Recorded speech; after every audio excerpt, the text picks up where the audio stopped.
stop drawing characters in the same direction. It is so common to get stuck drawing the exact same angle over and over again. To really level up, use 3D models to help see exactly how an OC looks from different perspectives. First things first. You want to pick a 3D head model base that actually matches the style you want. Starting with the right base saves you so much time. For this tutorial, I'm using the basic model because the overall face shape makes a great standard starting point. The best part about this workflow is that it works perfectly whether you're trying to recreate an existing OC, or if you're using the sliders to brainstorm and create a brand new character from scratch. You can easily do both. Next, hit that 3D settings button and open up the adjust feature. Now, if you look at all these sliders and feel completely overwhelmed, here is my favorite hack. Create a new layer right above the model and just do a quick, rough trace sketch. This completely changes how you analyze the 3D model. By tracing the base, you'll instantly spot what isn't working for your personal art style. Or you can use it to test out new features for a character design.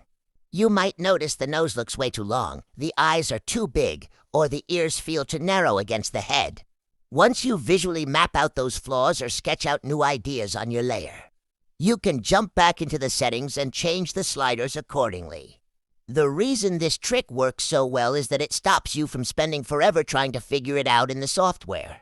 When you're just staring at a generic 3D model, your brain tries to process the lighting, the shading, and the perspective all at once, which makes it really hard to see the actual proportions.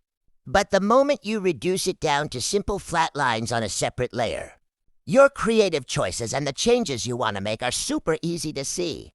It trains your eye to see the model as a 2D drawing rather than a confusing 3D object.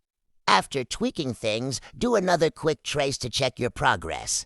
This step is a lifesaver because the second you rotate a model into other view, certain features can suddenly look a bit distorted. If you notice any weird perspective issues, don't panic.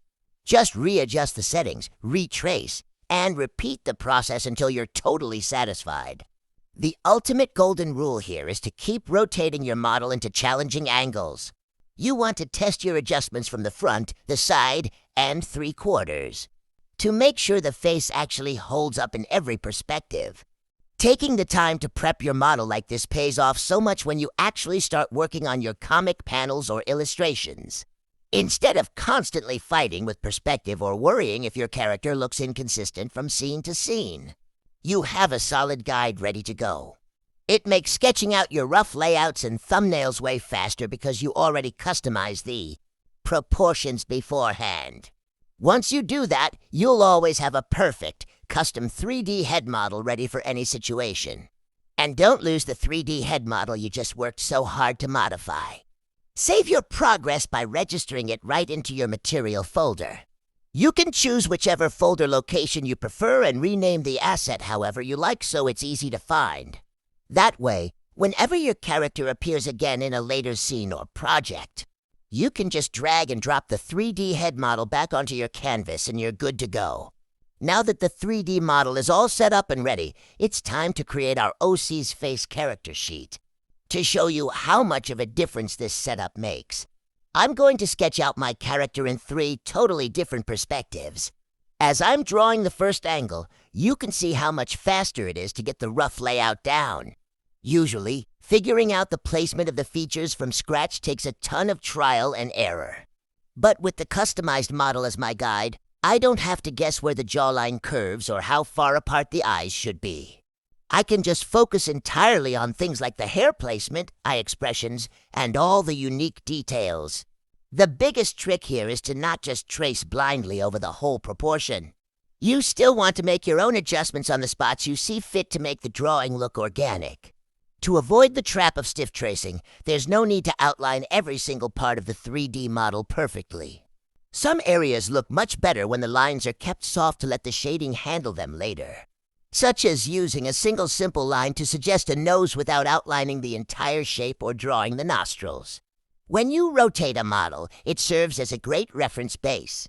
But you still want to completely hide the 3D layer at some point to see how the drawing actually visualizes on your own line art. After having the character sheet, now I'm putting the 3D head mode into action with a quick 3-panel comic. Once your storyboard is ready, you can start by placing the 3D head model on our character position. Drag our customized 3D head model onto the canvas and rotate it to match the same direction as your drawing.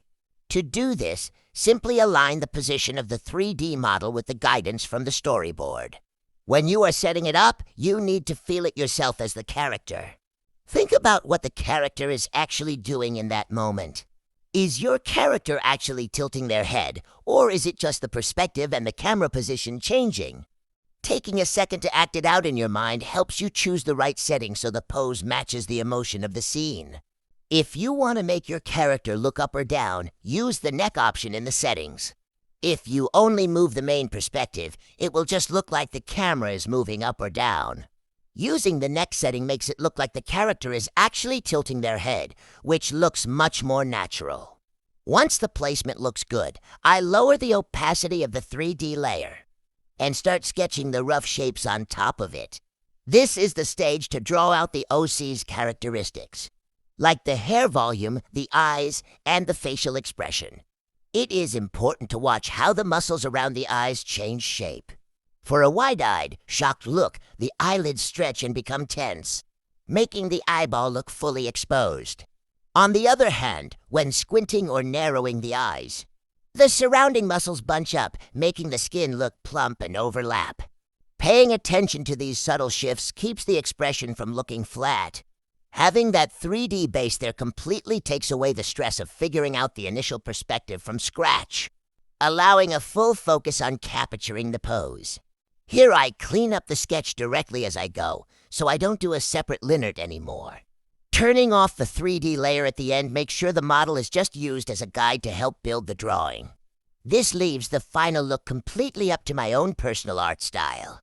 It is the perfect mix of using digital tools to save time while still keeping the lines looking natural and hand-drawn.